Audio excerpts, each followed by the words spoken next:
ಏನಾಯ್ತು ಭುವಿ? ಏನಾದ್ರೂ ಗೊತ್ತಾಯ್ತಾ?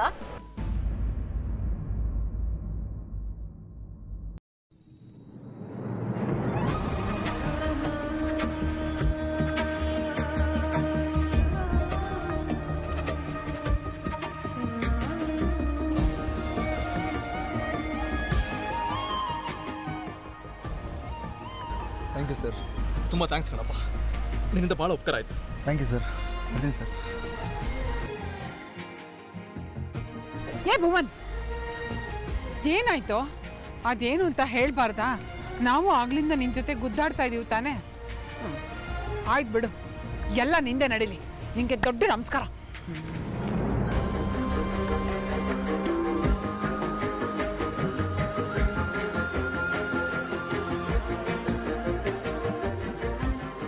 ಶ್ರದ್ಧಾ, ಬರ್ತಿದ್ದೀನಿ ಶ್ರದ್ಧಾ, ನಿನಗೋಸ್ಕರ ಬರ್ತಾ ಇದ್ದೀನಿ.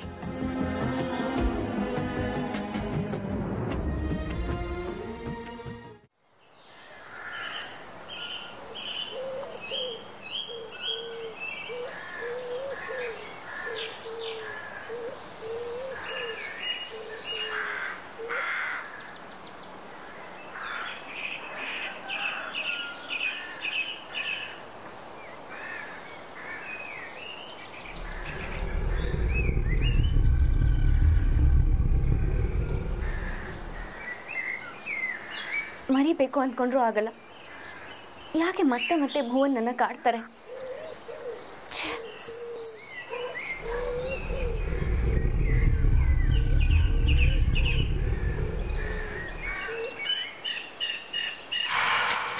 ಯಾರು?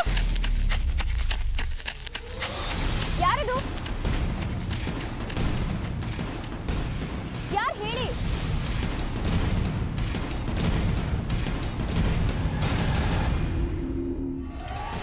ಓಡ್ ಹೋಗಕ್ಕಾಯ್ತಲ್ಲ.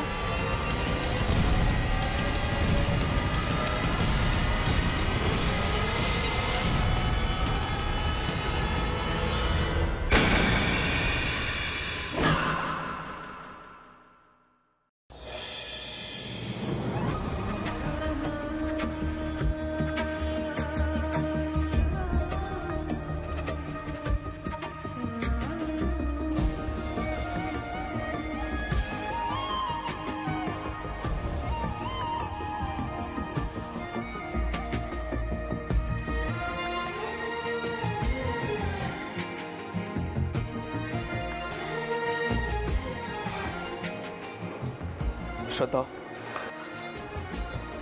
ನೀನಿರೋ ಜಾಗಕ್ಕೆ ನಾನು ಬರ್ತೀನಿ ಶ್ರದ್ಧಾ. ನನ್ನ ತಪ್ಪು ನನಗೆ ಅರ್ಥ ಆಗಿ ನಾನು ಪಶ್ಚಾತ್ತಾಪ ಪಡ್ತಿದ್ದೀನಿ ಅನ್ನೋದನ್ನ ನಿನಗೆ ಮನವರಿಕೆ ಮಾಡ್ಕೊಡ್ತೀನಿ. ನಿನ್ನ ನಾನು ಕಳ್ಕೊಳ್ಳಲ್ಲ ಶ್ರದ್ಧಾ, ಕಳ್ಕೊಳ್ಳಲ್ಲ.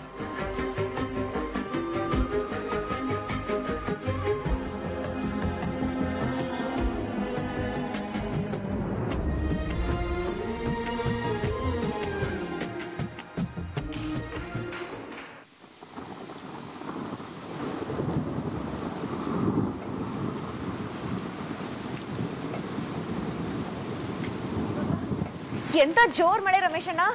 ಟೀಚರಮ್ಮ, ನಿಮಗಿದೆಲ್ಲ ಅವಸ್ಥೆ ಅಲ್ದಾ? ಶ್ರದ್ಧಾ, ಇದೇ ನಮ್ಮ ಮಳೆನಲ್ಲಿ ನೆನ್ಕೊಂಡ್ ಬಂದ್ಬಿಟ್ಟಿದ್ಯಾ?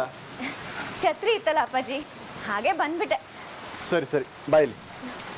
ಏ ರಮೇಶ, ಕಮಲಮ್ಗೇನೋ ತಯಾರ್ಸಕ್ಕೆ ಹೇಳಿದ್ನಲ್ಲ, ತೋರೋ ಕೇಳು. ಏ ಕಮಲ, ಚಡಿಯರ್ ಕರೆದಿರ ತೋಮ. ಹೋಯ್ ಬಂದೆ ಬಂದೆ.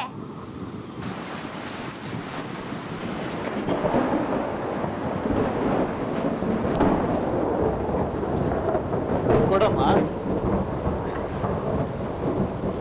ಇದೆಲ್ಲ ಏನು? ಟೀಚರಮ್ಮ, ನೀವು ಈ ಊರಿಗೆ ಮಾಡಿದಷ್ಟು ಉಪಕಾರಕ್ಕೆ ಮನೆಯಲ್ಲಿ ಸಿಹಿ ಮಾಡಿದ್ದ. ತಗಣಿ ತಗಣಿ. ಅಯ್ಯೋ, ಥ್ಯಾಂಕ್ ಯು. ನೀನು ಈ ಊರಲ್ಲಿ ಮಾಡಿರೋದು ಸಣ್ಣ ಕ್ರಾಂತಿ ಏನಮ್ಮ. ಯಾರಿಂದನೂ ಇಂಥ ಕೆಲಸ ಮಾಡೋಕ್ಕಾಗಿರಲಿಲ್ಲ. ತುಂಬಾ ಒಳ್ಳೆ ಕೆಲಸ ಮಾಡಿದ್ವಿ. ದೊಡ್ಡ ಮಾತು ಅಪ್ಪಾಜಿ. ಏನೋ ನನ್ನ ಕೈಯಲ್ಲಿ ಆಗಿದ್ದನ್ನ ನನಗೆ ಸರಿ ಅನ್ಸಿದ್ದನ್ನ ಮಾಡಿದ್ದೀನಿ ಅಷ್ಟೇ. ನಮ್ಮ ಪುಟ್ಟ ಅಂತೂ ಸಂತೋಷದಲ್ಲಿ ಕುಂದಾಡ್ತಾ ಇದ್ದ. ಅವನಿಗೆ ಶಾಲೆಗೆ ಹೋದ್ ಸಂತೋಷ ಅಷ್ಟಿಷ್ಟಲ್ಲ, ಈಗಲೂ ಒಳಗ್ ಕುತ್ಕೊಂಡು ಸವಿತನ್ಗ ಅದ್ ಎಂತ ಅಂತದೋ ಹೇಳ್ಕೊಡ್ತಿದ್ದ.